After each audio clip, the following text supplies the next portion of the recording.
is tea time. Yeah, making a difference, one cup at a time. Tea time. So be sure to grab your tea, grab a seat, and tune in to Miss Liz. Tea time, making a difference, one cup at a time. Tea time, yeah. Tea time.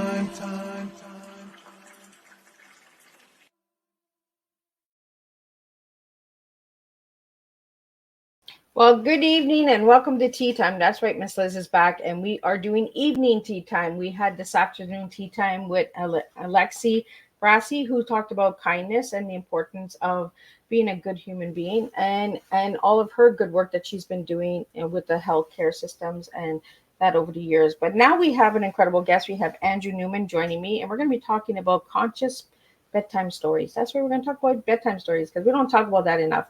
And me and Alexi, we already agree with that this afternoon that we need to start bringing and connecting with our children a little bit more. So before we get started, we're going to do all the good stuff. We're going to get you over to Miss Liz's YouTube channel. Give that a quick subscribe. Ring that little doorbell so you'll be notified when these tea times go live. Check out the tea times at your own pace. And we're going to get started. We're going to do a disclaimer. We're going to do bio. Then we're going to get Andrew in here. And we're going to serve you a good cup of tea of touch, emotions, and attachments tonight. That's the type of tea we're selling tonight. We're not selling it. We're serving it. So grab your tea, grab your coffee, grab your water, grab your juice. You do not have to drink tea to listen to Tea Time with Miss Liz. So before we get going, let's get all that good stuff in there. Disclaimer for Miss Liz's Tea Time live show. Miss Liz and myself is going live using StreamYard. Before leaving a comment, please grant StreamYard permission to see your name at StreamYard.com. Please be advised that the content brought forward for any Tea Time show hosted by myself, Miss Liz, is always brought forward in good faith. However, may bring forward dialogues and opinions that are not representative of my platform. The facts and information are perceived to be accurate at the given time of airing. All Tea Time guests and audience participants are responsible for using their good judgment in taking any action that may relate to the discussion. The content brought forward may include discussions for some where they may be emotionally at risk. It is significant to know that this show is engaging in discussion forums only to offer and inspire awareness and connection and is not providing therapeutical advice. If you have any questions about the disclaimer or the panelist discussion, you may freely contact me, Miss Liz, through my email at bookingmissliz@gmail.com. Moving forward, should you choose to voluntarily participate in tonight's show in any aspect, I myself, Miss Liz, welcomes you. And should you decide that the show is not made for you at this time, I respect those wishes and will see you at a later show at a later date and time. Again, all Tea Time shows are done on Thursdays, 3 p.m. and 7 p.m. Eastern Standard Time. If it's not a Thursday and you see Tea Time popping up, it's a rescheduled Tea Time or it's a returning guest that wants to have a second cup of tea with Miss Liz. So now a little bit on my guests. Well, Andrew Newman is the award-winning author and founder of ConsciousStories.com, a growing series of bedtime stories purpose-built to support parents-child connection in the last 20 minutes of the day.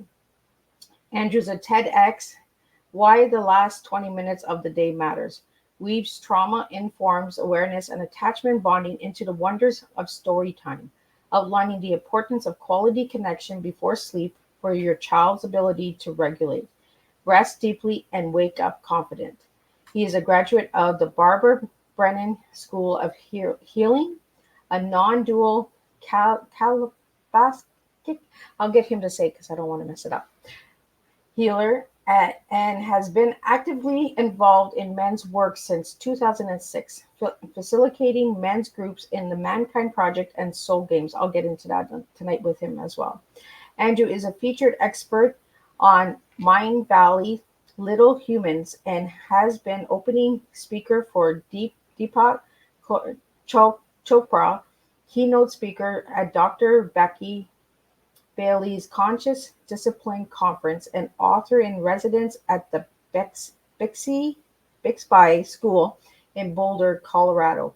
He brings a calm yet playful energy to speaking events and workshops, inviting and encouraging the creativity of his audience, children's parents, and teachers alike. So let me get Andrew in here and let me get some tea.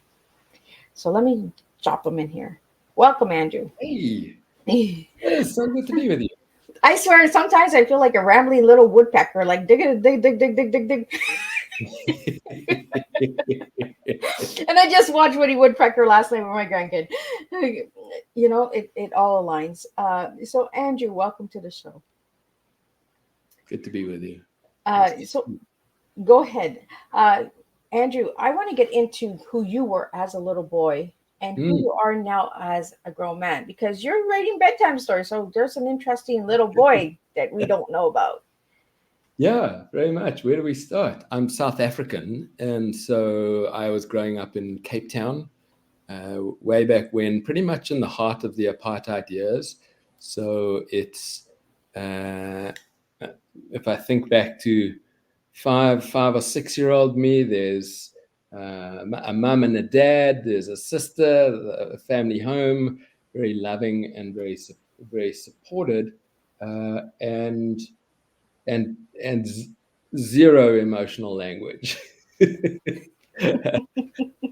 I think that, I mean, I'm running around, I'm rambunctious, I'm playful, I'm at school, but mostly cautious, sensitive, trying to be a good boy, definitely controlled by the environment at the time, and a very joyful nature that I speak about in my TED talk that started to shift when I was about 5, when I started to get a little bit serious. I got a fright, basically. I encountered death as a 5-year-old for the first time, and I needed to make sense of that. And it kind of shifted my nature a little bit at that time.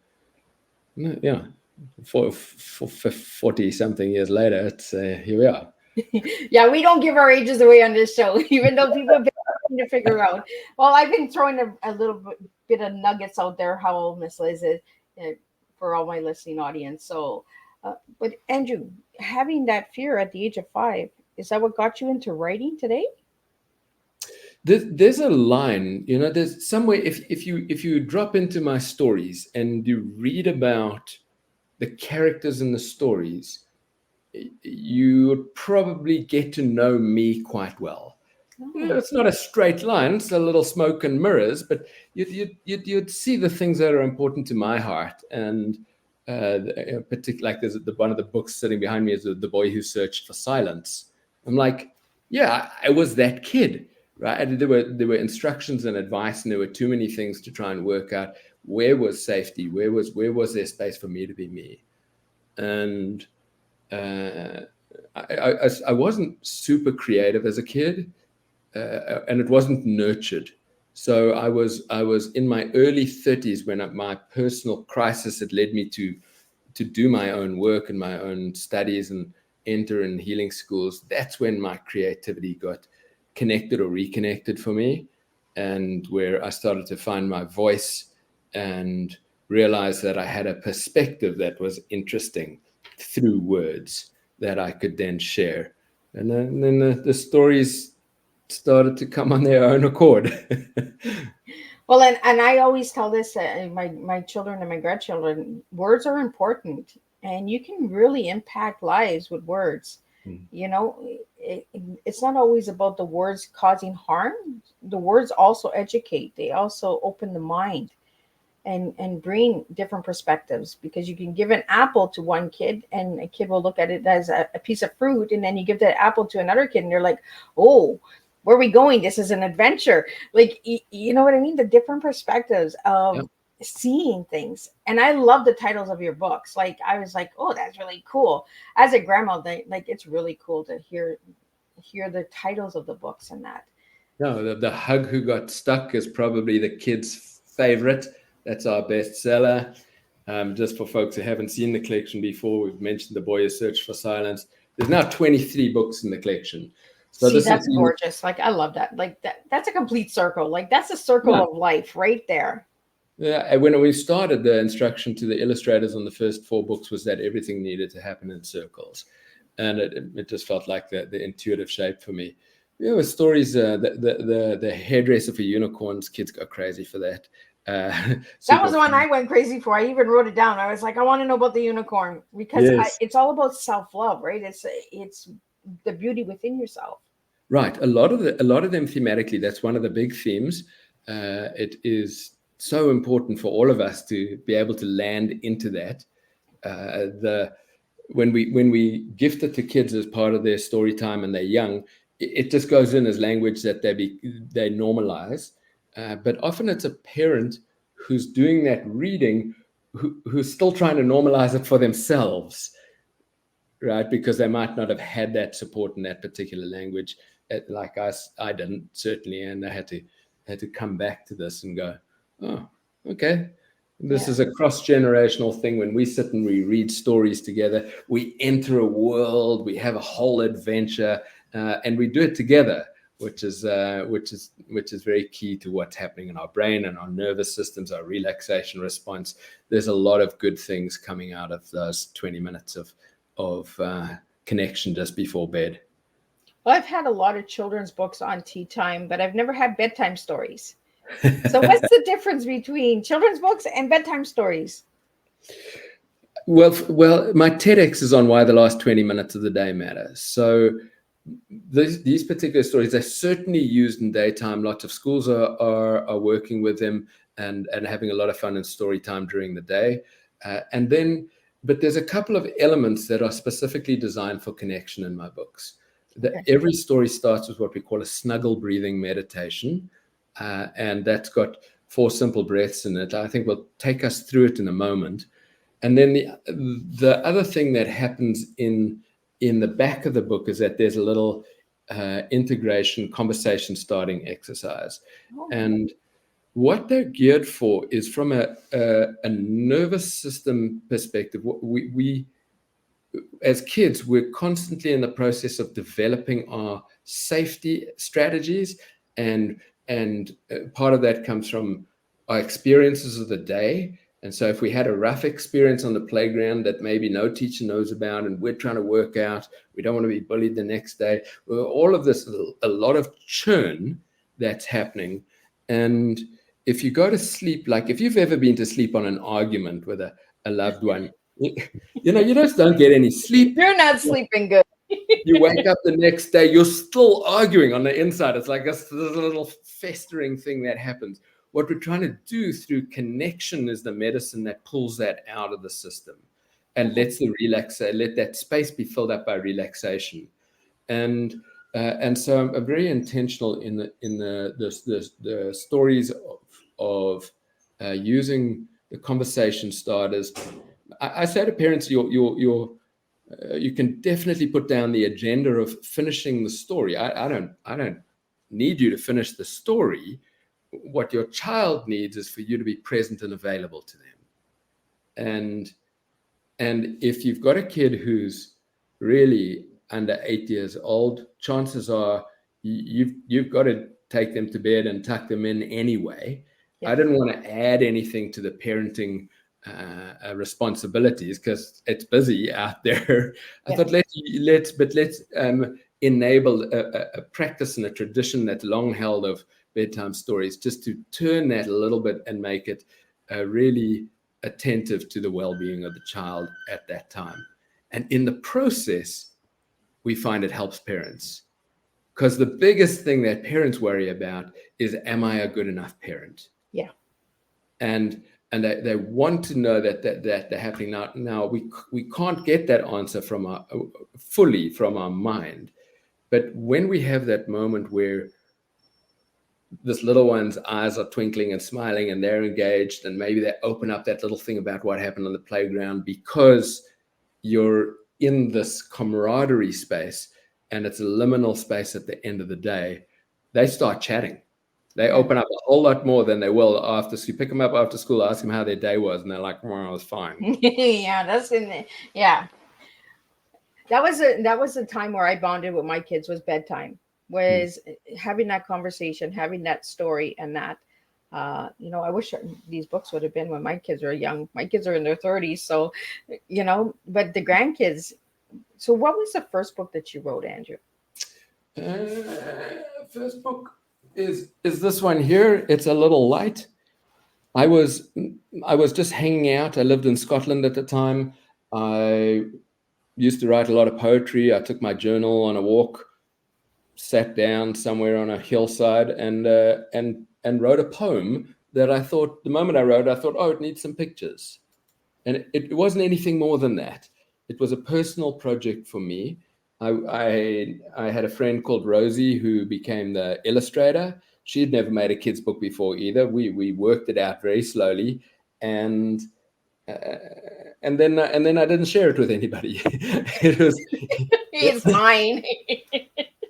and I mean, the key reason for me not sharing it was that my creativity was very young and very delicate inside of me. Okay.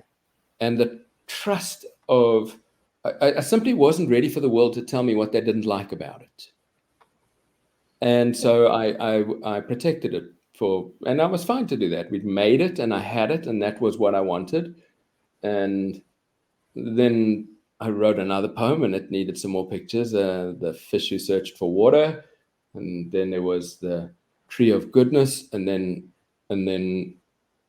the bee who couldn't choose her flower. And then all of a sudden I had 4 books. And I was like, wait, what's happening here? I mean, I was just, I'm busy at the time. I'm studying, I'm learning about developmental psychology. I'm learning about our wounds, our trauma, belief formation. And then it becomes clearer that the stories I'm writing are very much a weave of what I'm studying and what I'm learning, and a translation of it, because not everybody gets to jump in and do a 7-year curriculum on personal development. But once you're there, everybody's dealing with the same issues. We all got the same things going on. So let's see if we can catch some of the big themes and make them much more easily accessible and give us a response to it. So Andrew, we have a question here. Have all your books started with a poem? No, they're not all poetical. And they all start with this little, let's do the little breathing practice. But so many, I've only got a couple that are rhyming at all. Most of them are narrative. Okay. And we can take you into, some of the starting lines are quite interesting because they kind of set you up for the story. Once upon a time, there was a little light who intended to shine a rainbow so bright. So this is simple writing, right? This is early first expression. We come along to the hug book, and it's like, once upon a time, on a very ordinary day, deep in the center of a very ordinary heart, an extraordinary thing happens. Completely different, right? Yeah. And so there's lots of evolution that happening in me as well as a creative and as a writer. This is the great love of rose and thorn, and it's very plain on the first page. It's very intentional to have that open space. Okay. And it says, there was once a time when roses had no thorns and thorns had no roses. Then rose met thorn. Theirs is the greatest love story of all time. They had to find each other. Yeah, they have to find. I'm a real romantic, right? She's so pretty, and he's all prickly, of course. So we create worlds where there's heroic characters that have these heartfelt victories that our kids can learn from by falling in love with the character, and then when we fall in love and we do that little bit of merging with the character, and the character gets into trouble, we feel it in our body. This is what movie makers know, right? They take us through this journey, and then as the character comes out and up the other side of their challenge, and they've gained a new skill, or they've picked up a new relationship and a new friendship and a new self-awareness, then as the reader we get to carry that with us as well, because we just borrow the character inside of us. That character lives and breathes.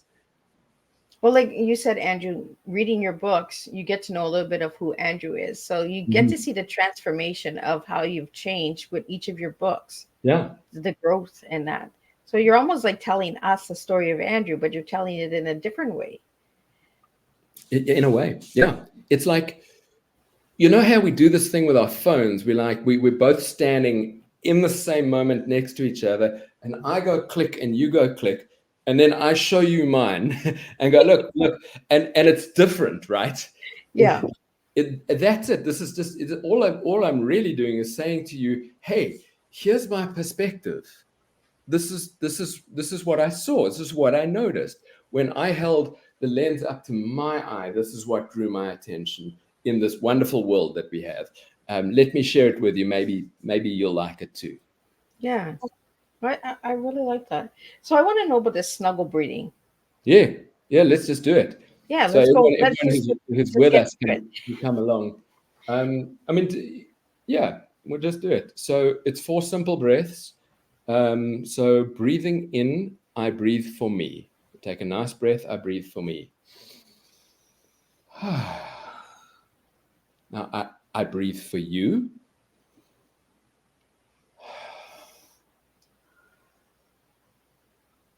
I breathe for us.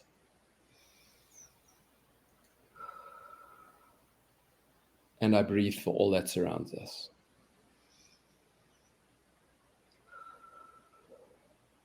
So Andrew, did you do this before you read your bedtime stories all the time? Every story, every time. I actually use it in my team. We use it as a practice in the business. I often do it with my coaching clients when we're just settling in. It's a transition tool. Oh. And I mean, how does it feel in you? I feel more relaxed now. I'm ready to I feel like it's time to chill. It's time to like get the slippers off and let's hear a story. Yeah. And it's And a amazing little more how 4 little connected. breaths like just Yeah. takes you to a nice place. Yeah. And it's interesting for the mothers out there, that first breath can actually be an interesting challenge, the I breathe for me. Young in the young years of kids, they're very merged with mum. That's healthy. There's an individuation that's happening. By the age of 7, they really start to have their own full identity and and lean in less. And for the transition for the woman from being single with no kids to maybe in relationship, but then all of a sudden there's 2 of you, right? And you're still trying to be the person who goes to work. You're still trying to be the person who has hobbies and a life, but a lot of this, everything gets given to the little one. And so that it's a rescue breath for mum in some ways. I breathe for me. You have 100% permission and the right to have your own space. And actually, it's important for the connection and the relationship with your little one that you have that, and that there's this separation and return. Separation and return is a big part of how our attachment system is being created and how health comes into it. Because if we don't take that breath for ourselves and we wait until we're overwhelmed, then we react in a way that's much more jarring. And that creates confusion in the attachment system of the child. And it's where the anxiety, the anxious attachment, and some of the avoidant attachment starts to come in, because the security gets challenged. Well, it's almost like the snuggle breathing is giving the allowance of the connection to happen. Right. Yeah. And because I wrote it and it's in the book, it's not mum saying, hey, we have to do the breathing. It's look, it's in the book. You've got to do it. It's in the book. We have to do it. Yeah. And it's a little practice at the beginning, even for me. When I started with it, there were times that I kind of skipped over it. And I skipped over it once when I was reading the book to someone at a farmer's market. And she said to me, why did you skip over that? And I was like, I got nervous or something. She's like, every story, every time. And since she said that to me, and this is years ago, it's been every story, every time. And she was 100% right. And it's just, but sometimes we feel a bit awkward when we're trying something new. And so, expect to feel awkward. I used to, when I was inventing the snuggle breathing, practiced with a a kid who was 3 years old, and funny little guy. He used to. Some days he'll do it, and other days he's like, "I'm not doing the snuggle breathing." And I'd be like, "Oh, okay." I said, "Look, I just feel like I want to take a couple of breaths. You don't have to." And he'd be like, he'd be like, I'm holding it. breathing. And I'd take the slowest 4 breaths, but that same 3-year-old, I got to hang out with him when he was 6. I was just babysitting his folks were away, and I was having a bit of a sad day, and he was aware of it. I hadn't hid it. It's one of the principles that I believe, that we have transparency. It saves us from our kids needing to guess how we're doing. And we're tucked into a pillow fort on the sofa. I'm reading Harry Potter because that's where he was at. And he spotted this sadness, and he reached out to me. His little hand came through the pillow fort, and he said, "Let's do that thing you like to do at the start of your stories." And I was like, that broke me open. I was like, oh my goodness. I was like, I'm being gifted back the medicine that I've offered out, and here it is coming back to me from a child who's just had it in their orbit. And I'm like, if we got a generation of kids growing up with this practice and others like this, then we're really going to be creating a wonderful world of adults who are regulated, calm, able to center, know how to work with their emotions way better. And it just ripples generation after generation. We know we're on this journey of improving between generations. So within these 20 books, Andrew, they're based on emotions and feelings? They're going to so some folks in the writing category of social emotional learning will be much more direct than I am. You can see in that story of I'm interested more in the fable. I mean, I'm cautious about the word parable, but it's like the way that there's a story that's pointing to things, but it's not a straight shot that says if this then that. Because at different ages, we're going to understand different nuances of this. How about I read us The Hug Who Got Stuck, and then we can pick that up, and because it's a great theme. Absolutely. I'm all for a story. Okay, good.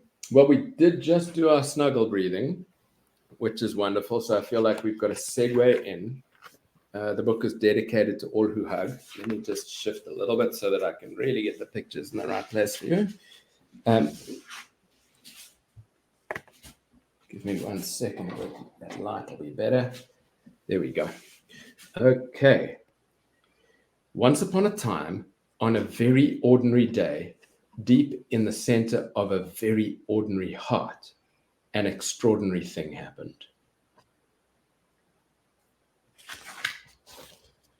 Deep in the center of this heart was a hug factory. Now I know where hugs are made. The hug factory made the most warm, cozy, cuddly hugs. Now we've got a super cool hug factory that's got all sorts of things. There's the door of the heart.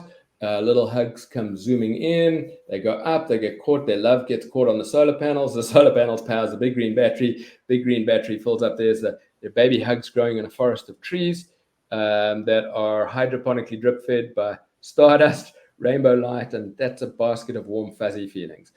A great adventure. The kids find their way through it. Each hug was freshly made and specially encoded with just the right amount of love and care to delight the heart it was made for. A little encoding going on. And being a hug wasn't always easy. Sometimes a lonely thought or bad feeling would trap a hug in a sticky web. Oh. Now we see horrible, nobody loves me, who cares, I'm all alone. I didn't even notice that, Andrew, until you started saying them. Yeah, they're just tucked in there. Oh, and that's what it's like with these thoughts, right? They're just tucked in there. We have them and we can't really see them all the time. So to help hugs deliver their love and care, there was a big sign on the factory wall. Reminders to being a great hug. right? Number 1, breathe in love to glow brightly. 2, focus entirely on the heart the love is for. And 3, don't pay too much attention to the web of sticky thoughts. Now, on most days, you could see streams of hugs leaving the door of the heart, zooming away like bees from a hive. But not on this day. On this day, there was a problem. Uh-oh. One special hug on its way out of the heart got stuck. Very, very stuck. Oh no. Oh no. This hug had forgotten the third rule. It fought against the web of sticky thoughts to get free, but every wriggle and squirm trapped the hug even more. Soon the hug ran out of breath and lost its glow. Uh-oh. Right? Inside, the heart became horribly congested, with crowds of hugs waiting to get out. Oh. Unused hugs were put into boxes until every inch of space was filled up.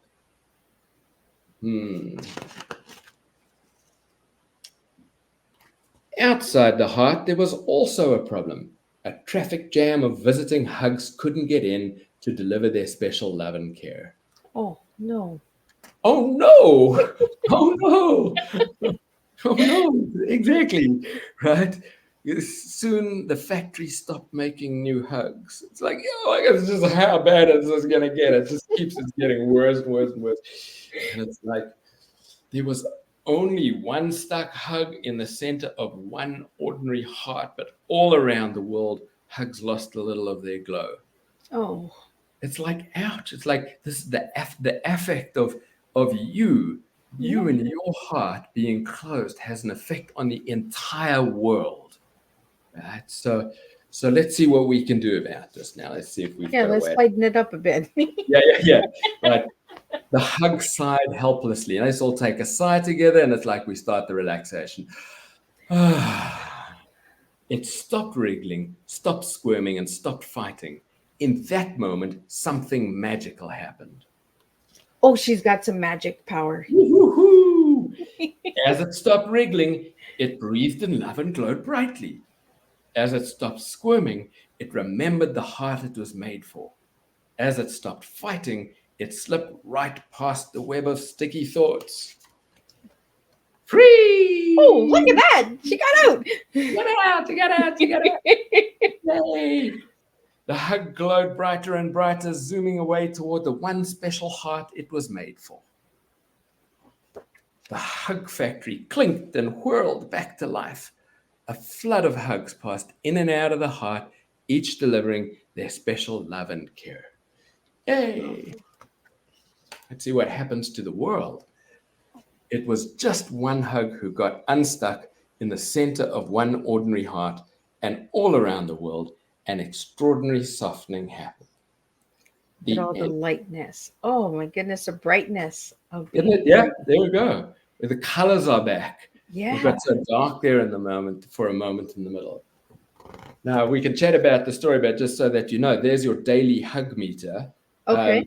So you can count how many hugs you've had. There was the founder of family therapy, a lady called Virginia Satir, said that we need 4 hugs a day to survive, 8 to maintain, and 12 to thrive. Well, look at that. We need a lot of hugs. Yeah. Everybody start hugging. Everybody start. Let's go. Come on. Let's start a hug marathon here. I've got my Hug Factory t-shirt on, so we can do some Zoom hugs, and we do this with the kids. But I do school visits, and I like to do immersions. I was just author in residence for 2 weeks at a school. We had the kids making stories. We were reading stories. We're talking about being an author, all of their questions, lots of fun.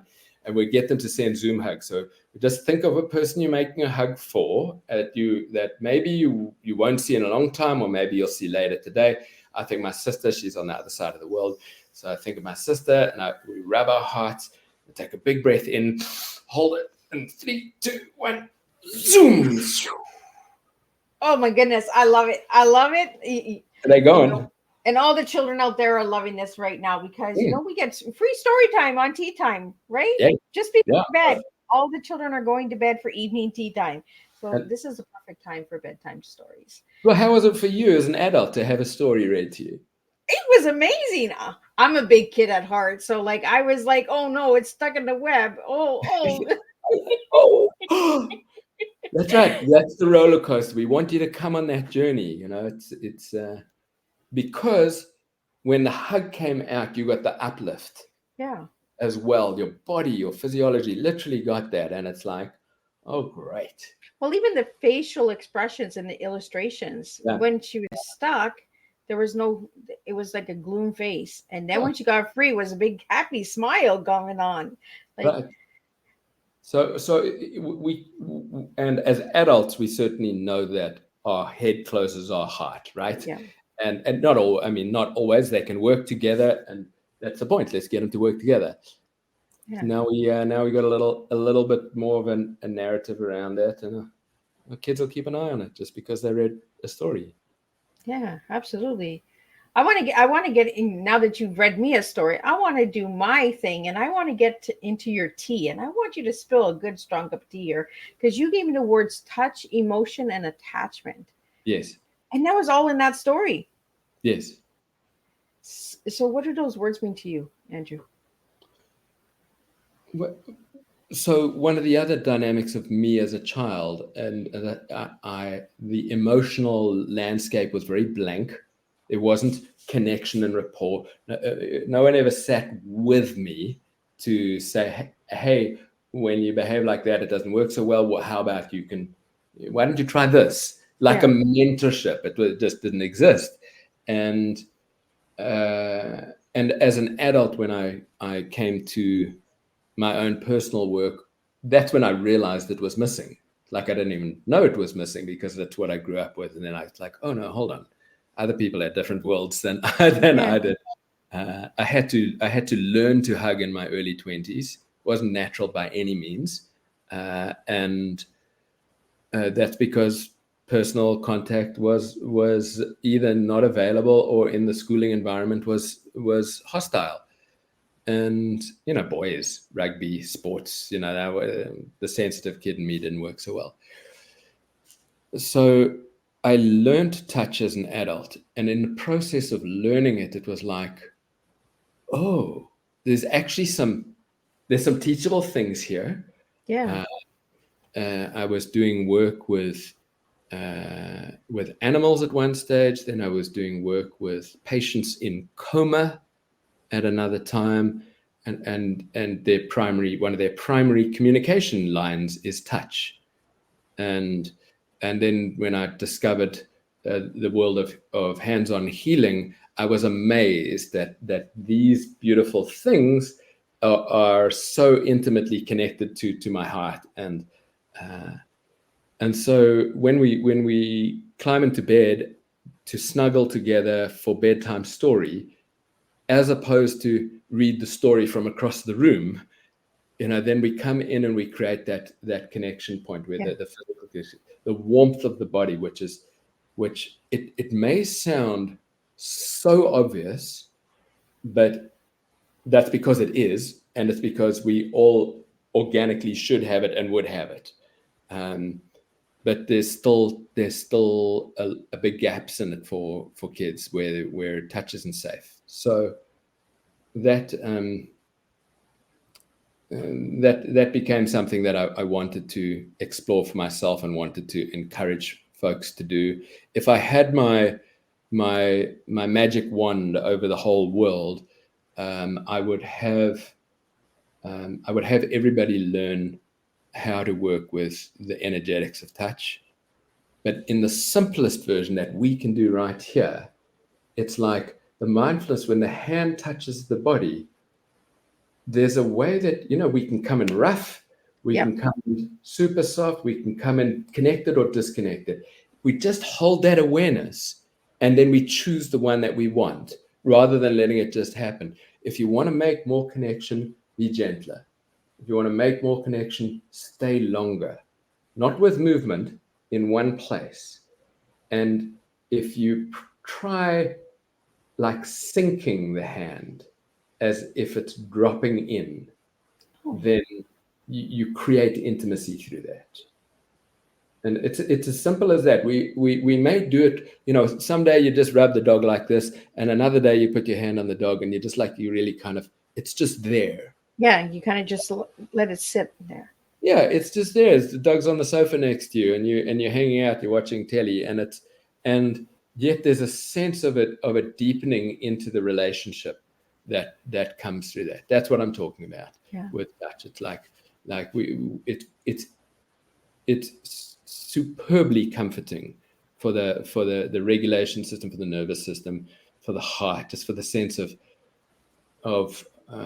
do I belong? Like, do I belong in this family?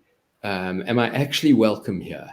Because our existential, look, I'm a bit of a black sheep, and there's a lot of us out there who's like, I'm the black sheep of the family, so I know that one. You get it, right? So it's the energy and the effort that takes. And when we grow up as a young kid feeling like we don't belong, we're not necessarily loved in the way that we truly met, then all other relationships later in our life we start to imagine they're going to be the same way. Yeah. The belief system starts to predict that. And so that's touch. That is. Well, I think it's really important that we're talking about this, because we don't talk about touch. No, like the nice connection touch. Yes. Where even just holding hands, the way we hold hands, the way fingers are placed when we're holding a hand, if it's closed or if it in between the fingers, you know, we're not talking about that. We're not teaching children about this. Right. We're certainly not. But what happens when you bump your knee? What's the first thing that happens is your hands go to it.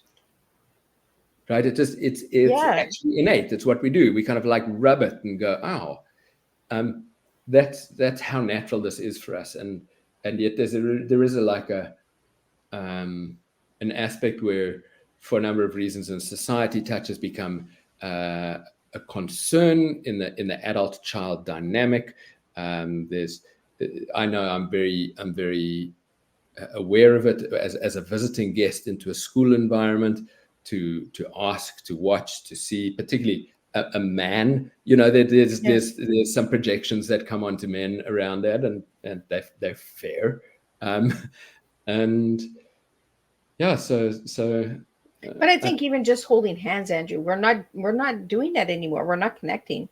Because what do we have? We have this in our hands instead, right? So we're not even holding hands. We're holding this instead, you know? And I think that's where the disconnect is coming. Yeah. And then we can play, right? We can, you know, the itsy bitsy spider, right? Now we got play. We've got these little contact points. I'm a student and a big fan of a body of social emotional work called conscious discipline. One of the things that they do at the start of their school day or engagement is something called a brain smart start, and they're very mindful of the hands. You know, if you were right in front of me now, we're playing a little game like this, and I would say, "Copy me," and we go double. Oh yeah. The double, games that we used to this double that double this double that double this that.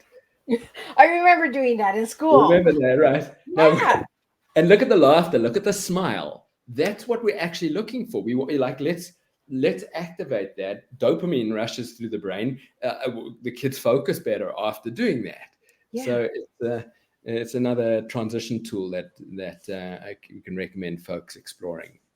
So how do you feel about strings, the touch of strings? You know how we used to play the hand games with the strings, where you take the strings, you wrap the strings around little fingers, and you fold it in, and you make a form, and then you let it all go, and you do it again.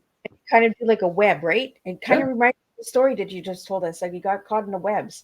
Yeah. And I didn't notice the words in the webs until you started saying them, and then all of a sudden my eyes were engaging into the words, and I was like, oh. And that's kind of what life is about, right? We get caught in these webs sometimes, and we don't see the picture. We don't see a solution on how to get out or how to move forward. Yeah.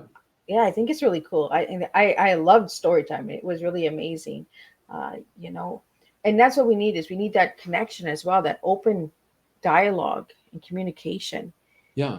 And so communication on all the levels. So touch is one of the channels through which communication is happening.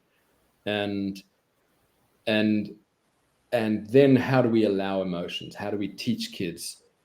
It's actually really challenging for us, because when our 5-year-old drops to the floor in aisle 3 of the supermarket and throws a tantrum, we feel embarrassed. Yeah. Actually, nothing to do with us. Nope. Right? They're in the process of expressing themselves. Their energy is moving them. They're much more free with it than we are. And then we're looking around to go, who's going to see that I'm a bad parent? What does a child need? Child needs your presence. Child needs your touch. Child needs your compassion. Oh, you were hoping that you could get an ice cream. I'm so sorry that we can't have one now, but we're definitely doing one after lunch tomorrow. You're teaching in that moment, and you're offering connection and compassion. And we've got to learn how to attend to our own reactions first, whether it's Conscious Discipline and Dr. Becky Bailey, or whether it's Oprah's favorite parenting person, Dr. Shafali. It's adult first. And from a brain function perspective, we're a little bit like a flock of birds, right? You never see one take off in a fright. The whole flock just goes. Yep. And so there we are in a kindergarten class, and one kid goes from an executive brain state into an activated a survival state. Back of the brain kicks in, and they go into drama, and every other brain in the room goes, what's happening? Because we collectively assess our safety as well as individually. Yeah. Now, if you're the adult in that space who rushes right across to help that child, then you come in with a survival brain to help them with a survival brain, and you can't get anywhere. The mirror neurons are only going to continue to exaggerate the danger response. But if you can pause and you can go, I wish you well. This is the breath we take. Pause, breathe, wish you well.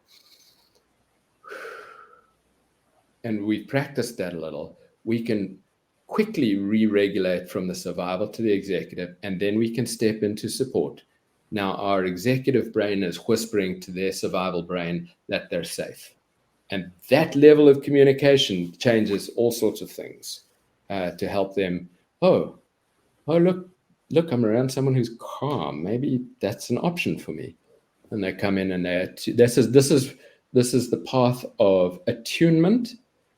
And in a way, the A for attunement, A for attachment.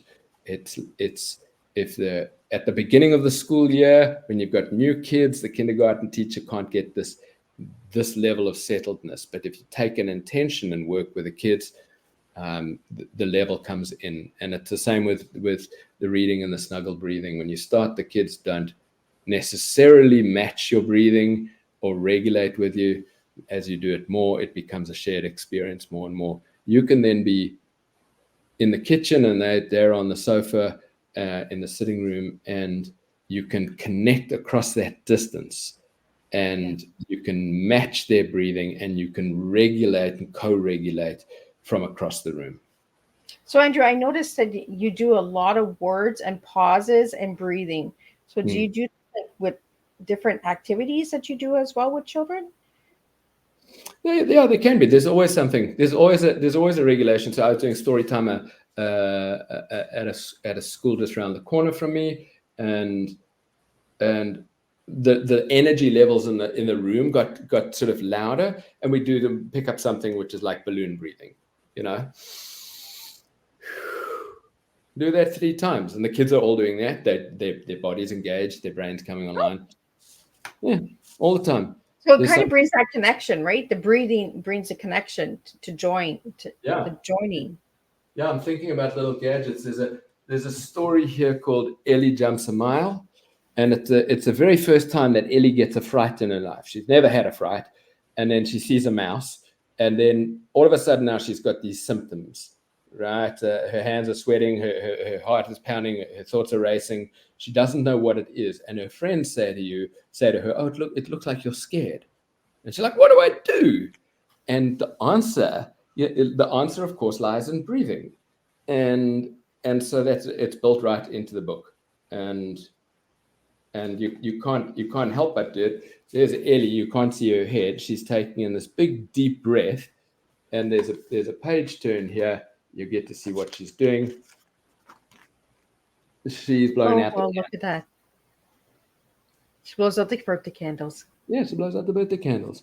So as you read the story, you go because you're reading the story, and you're just taking the breath. It's just Well, it kind of reminds me of birthday candles, right? Yes. You tell children to take a pause, make a wish, and then blow the candles. Absolutely.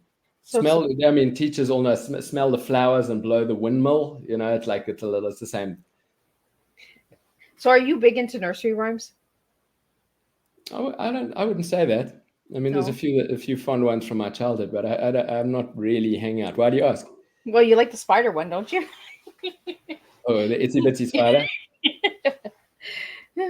Well, I think back to the hug machine, right? Because the web is there, Charlotte's Web, like the webs, you know, and it opens up the magical world of imagination as well. Because when you look at a spider web, you see magic, right? You're like, this little thing created something. Like, what? How did this happen? Yeah, that's a great observation. Yeah. So, Andrew, if anybody would like to reach out to you and know more about your books and that, how could they reach you? Consciousstories.com, straightforward. Come and visit. We've got resources for teachers there, for parents. Great collection. There's, as I said, 23 books there. The social media side is Instagram under Conscious Bedtime Stories.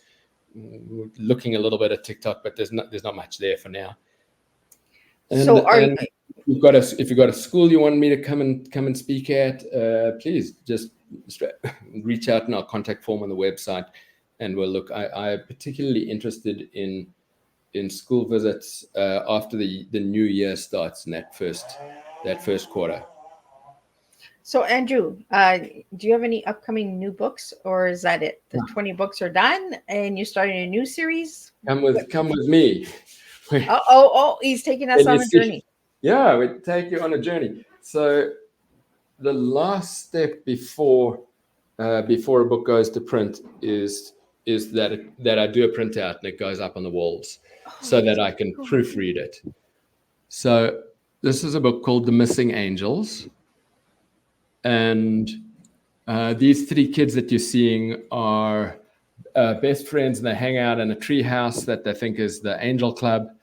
And Nimbus, who's the boy in the middle, he's a little bit older, and as he grows up, he loses his sight with the angels. Sorry about the noise in the background. and he needs some support to get back to that. It should be a little better. His friends help him rebuild the connection. So it's just part of my process. I get all of the pictures up. It's the first time we see it in print. There's things that you see differently from when you see it on screen, and we make our final revisions. This book will be out in about October. It takes a year from start to finish on a good run. Often I've got stories now that I'm writing and thinking about and revisiting, and they're pottering around in the background, and I don't know yet which one's going to rise to the surface and become the next book. But we're thinking dragons, it's time for dragons.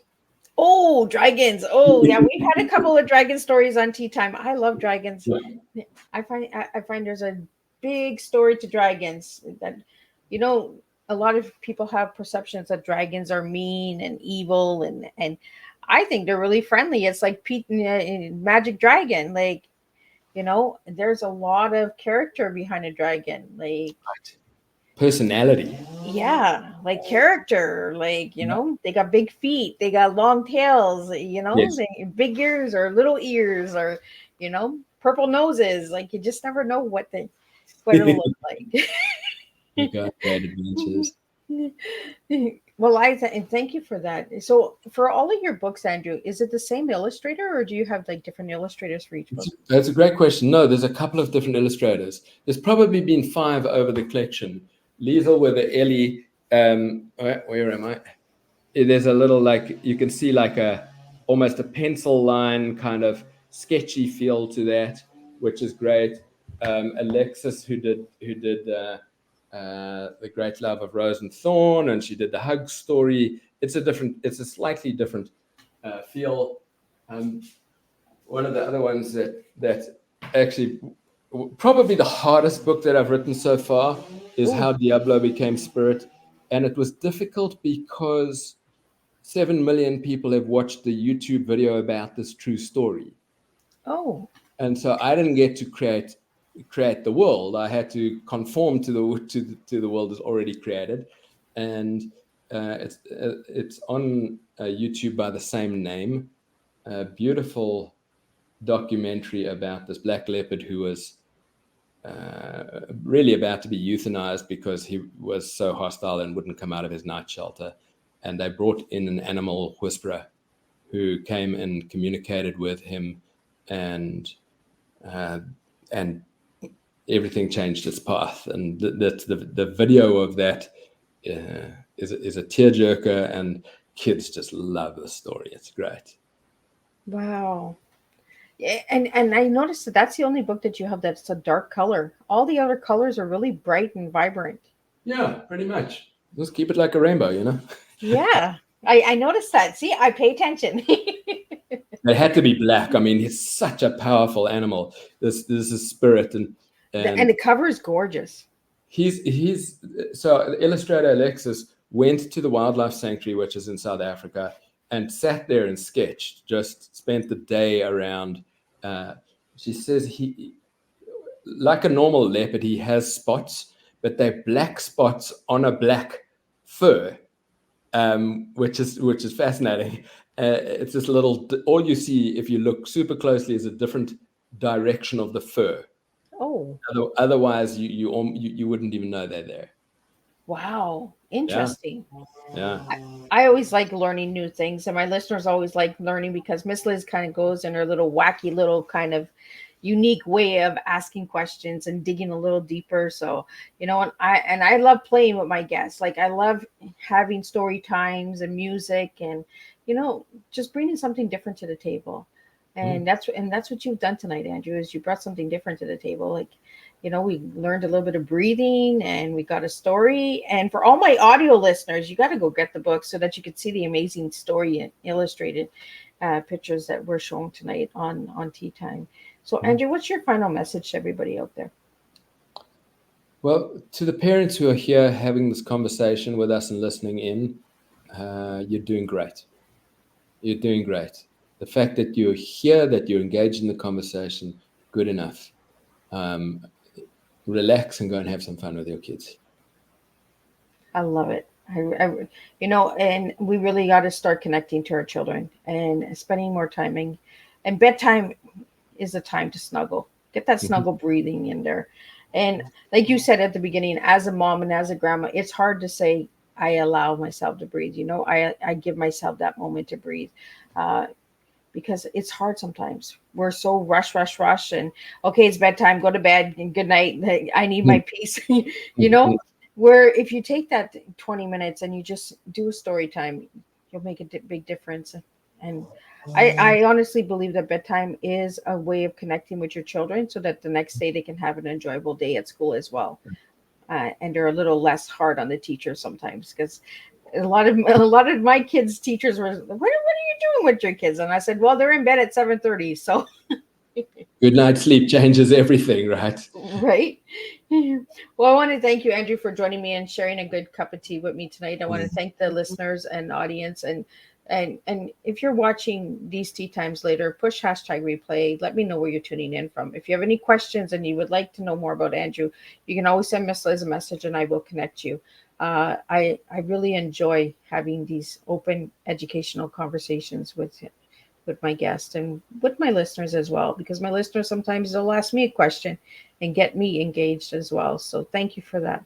We will be back on March 11th, not a Thursday. I think it's a Tuesday, if I remember right. I think so. It's a Tuesday. We're going to be in and we'll be doing a special tea time on Empowered to Recover, an addiction service that is for the people, works by the people. So we're going to talk about that. And we're going to have 2 other tea times on Thursday. So tune in for that. And we will make a difference with 1 cup of tea at a time. And don't forget to breathe and don't forget that bedtime story. So until then, I will see everybody on March 11th with a special tea time. Thank you. Thank you.